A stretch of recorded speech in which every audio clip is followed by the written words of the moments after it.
ever appearance at Paris Fashion Week.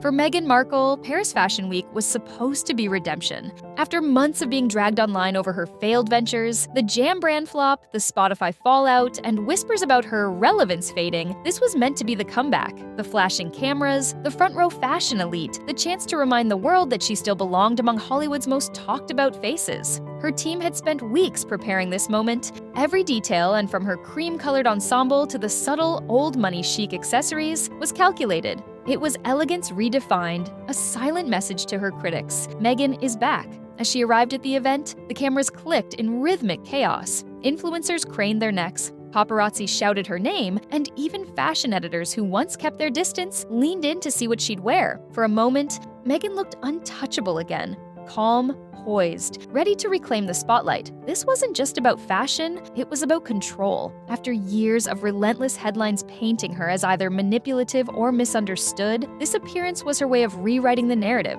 She wanted to remind the world who she was, the Duchess who didn't need a palace to command attention. But while she walked that Paris runway with her signature grace, a storm was already brewing behind the scenes. Not at the event, not in the press room, but in a tiny animation studio half a world away. Inside the offices of South Park, creators Trey Parker and Matt Stone were quietly finalizing a script, one that would take Meghan's carefully curated comeback and turn it into global comedy gold. Because while Meghan believed Paris would mark her re-entry into high society, South Park was about to make sure it marked something else entirely, her most humiliating public moment yet. And when that episode dropped, titled The Duchess of Desperation, everything she'd worked to rebuild came crashing down in less than 22 minutes. But what exactly did South Park do this time? And why did it hit Meghan harder than any tabloid headline ever could? Let's get into that. Because what started as Fashion Week glamour turned into one of the biggest PR disasters of her career. Just days after Meghan's Paris Fashion Week appearance, South Park struck again. The episode, bluntly titled The Duchess of Desperation, aired with no warning, no teaser, no press rollout. But within minutes of broadcast, social media knew exactly who it was about. The cartoon opened with a scene that mirrored Meghan's Paris moment almost frame for frame. Okay, what are you doing? You know, relaxing. If it's truly what we want, then we really can get away from it all. No more magazines and Netflix shows. But because your family like stupid and then so are like journalists? A woman dressed in a near-identical beige outfit strutted down a runway, waving at invisible photographers, smiling through silence as the crowd yawned. Then came the punchline, a snide narrator saying, "When relevance calls and no one answers." It was brutal, and it was personal. Clips began flooding TikTok, X, formerly Twitter, and Reddit before the credits even finished rolling. Hashtags like hashtag Duchess of Desperation and hashtag South Park Meghan trended globally. People weren't just laughing at the parody, they were comparing it side by side with Meghan's real footage from Paris. Her poses, her smile, even the flick of her wrist, everything matched. I'm sick of hearing about them, but I can't get away from them. They're everywhere, in my face. Look, Kyle, we just kind of don't care about some dumb prince and his stupid wife. From when he worked at Valentino. They always keep moving around.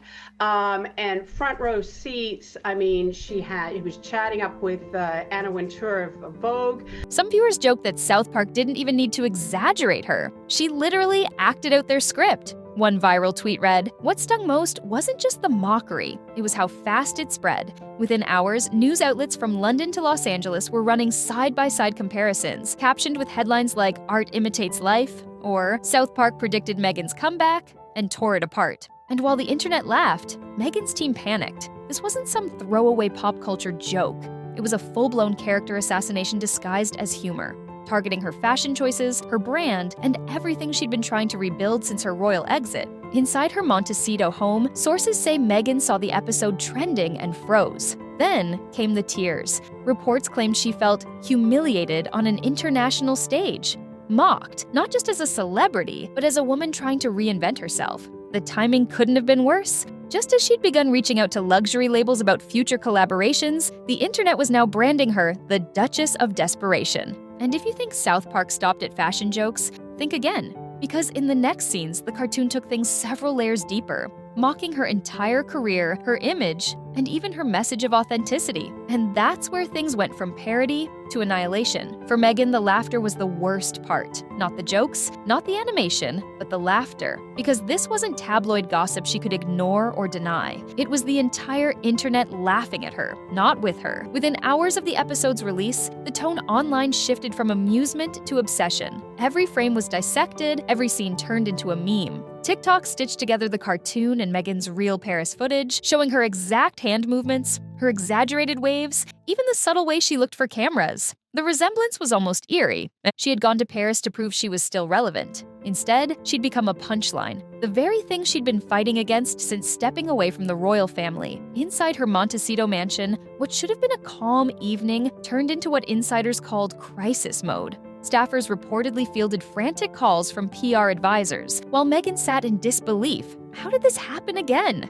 she asked. According to one insider quoted by The Sun, she wasn't angry at South Park, not at first. She was heartbroken, because this wasn't just a cartoon mocking her outfit. It was the world confirming her worst fear, that her name no longer inspired admiration or curiosity, only eye rolls. Friends say she cried after seeing the clips go viral, feeling mocked on a global scale. For someone who'd built her public image around empowerment, elegance, and grace, seeing herself turned into a caricature was crushing. And then came the headlines. South Park destroys Meghan Markle. Again, the Duchess of Desperation episode breaks the internet. Meghan's Paris comeback ends in tears. Even reputable outlets joined in. Variety, The Independent, The Daily Beast. Everyone wanted a piece of the story. The more coverage it got, the more impossible it became to contain. By the next morning, Meghan's PR team was already drafting statements, exploring whether there was legal overreach. But deep down, she knew what her lawyers would say. Parody was protected, and South Park thrived on being untouchable.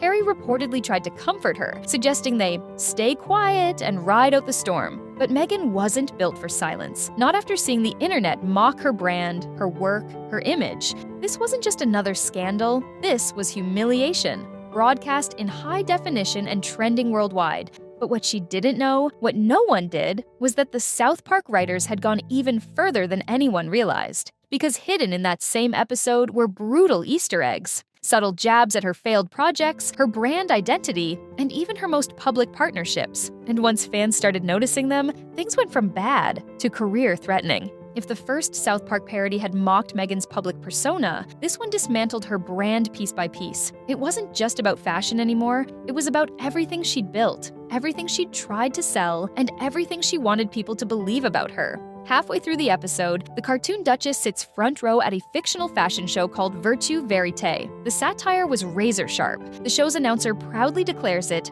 a celebration of authenticity, sponsored by brands pretending to care.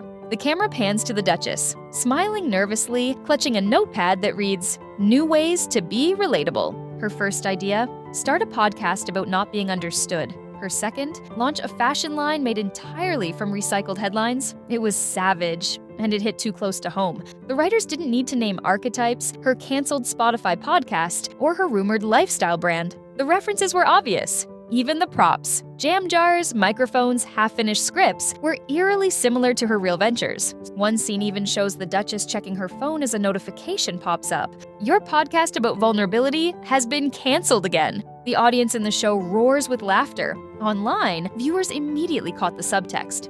Threads on Reddit and X exploded with breakdowns of every detail, matching fictional gags to real-world failures. Her American Riviera orchard brand, the Netflix delays, the whispers about staff turnover. It wasn't parody anymore. It was an audit of Meghan Markle, Incorporated. And the irony? South Park's attack was doing what no critic had managed to do. It made her brand look hollow. All the talk of empowerment, authenticity, and being silenced by the system suddenly felt performative.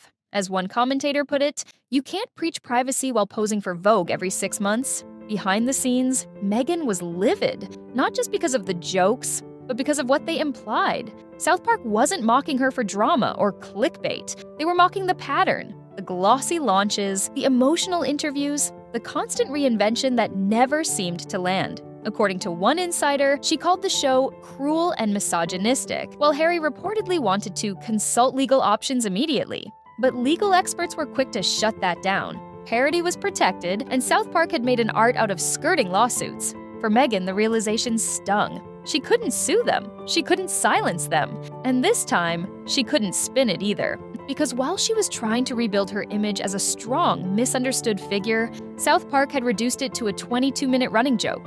And what made it worse? Even the people who once defended her stayed quiet. Because in Hollywood, silence speaks louder than statements. And that silence was about to cut deeper than anything Meghan had faced before.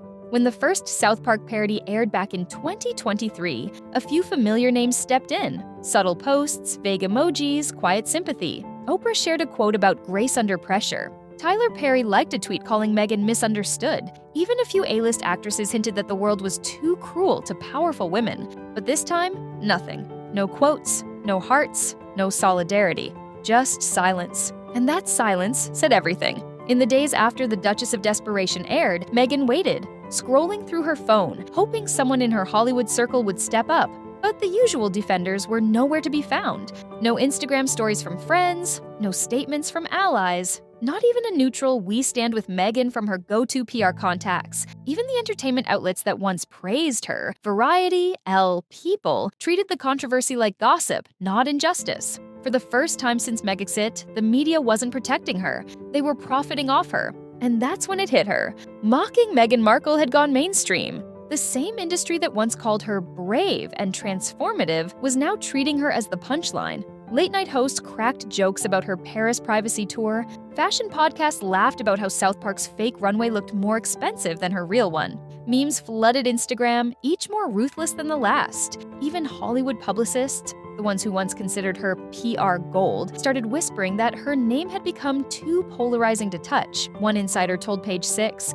"You can't build a brand on empowerment if the audience is laughing at you." For Meghan, it was more than professional embarrassment, it was betrayal. She'd built relationships with these people, appeared on their shows, invited them to her home, shared personal stories to seem relatable. And yet, when the ridicule came, they vanished. As one of her friends allegedly put it, she realized she was on her own. Hollywood loves a redemption story, but they also love watching the fall. The silence grew louder when even South Park's most controversial jokes got reposted by verified celebrities, some adding laughing emojis, others pretending it wasn't about her. But everyone knew it was. In one viral moment, a popular talk show host shared a still from the episode with the caption, "Satire hurts most when it's true." Millions liked it. For Meghan, that was the breaking point. The woman who had once been embraced by the industry as a voice of resilience now saw those same voices quietly turning away. And that's when she made her decision. If no one would defend her, she'd defend herself.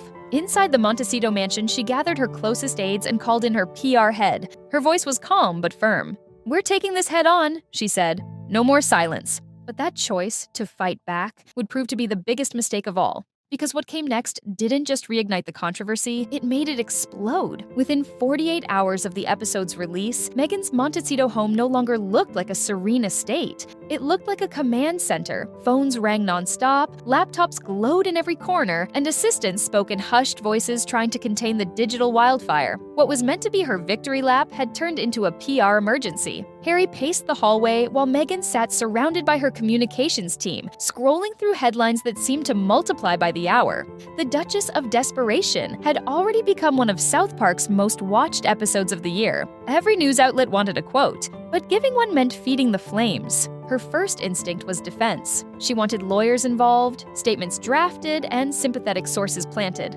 "This isn't comedy, it's bullying," she said, according to one aide. But her advisors hesitated. Parody laws protected South Park, and suing a cartoon would make her look worse. One publicist put it bluntly, "If you fight satire, you lose twice. Once in court, and again in public opinion." So, the pivot began. Instead of legal action, they tried damage control. Articles appeared with soft focus headlines like "Meghan's strength after cruel mockery" and "Duchess faces online hate with grace." But the internet wasn't buying it. Commenters flooded the posts with sarcasm.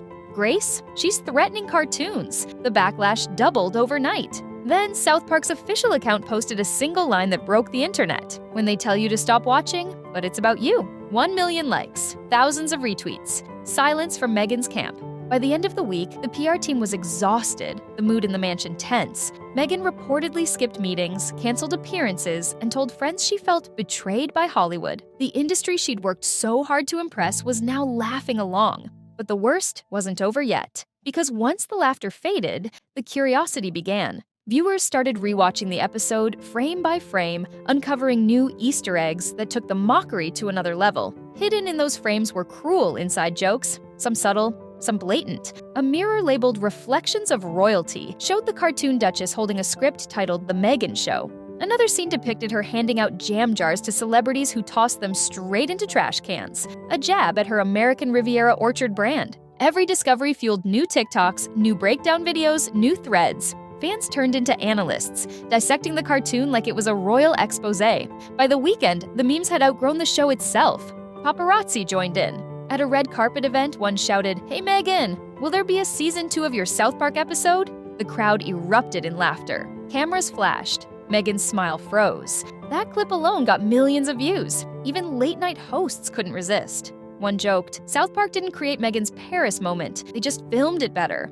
The audience roared. Meghan's team winced. Then came a quiet but devastating twist from across the Atlantic. The palace, usually silent about satire, gave a cryptic comment to a reporter. Satire often reveals truth more sharply than speeches. Translation: even the royals were laughing. That single line changed everything. Meghan was no longer battling trolls or tabloids. She was facing cultural ridicule. The Duchess, who once claimed she'd rewritten the royal rulebook, had become the punchline everyone felt safe mocking. In the weeks that followed, Meghan tried to regain control. She began drafting an op-ed about resilience and women punished for ambition, planning to publish it through Vogue or The Cut. But when editors read the early draft, they passed. One insider explained, "It made her sound fragile, the exact image the cartoon mocked." The essay was shelved. The silence returned. Meanwhile, South Park's episode kept climbing charts, its streaming numbers breaking records. The internet moved on to new jokes, but the damage lingered. For Meghan, it wasn't just about being mocked, it was about losing the narrative she'd spent years building. She had tried to be the modern Diana, bold, emotional, misunderstood. But the Duchess of Desperation stripped that image bare, leaving behind something colder, someone who couldn't take a joke. Someone obsessed with control. Behind closed doors, Meghan reportedly began planning another reinvention. Something stronger, louder, impossible to ignore. But for now, the comeback was over. The Paris dream had collapsed. Because in 22 minutes of animated satire, South Park had done what years of palace feuds and media scandals couldn't. It made the world stop taking Meghan Markle seriously. And for someone who built her empire on attention, nothing could be more devastating.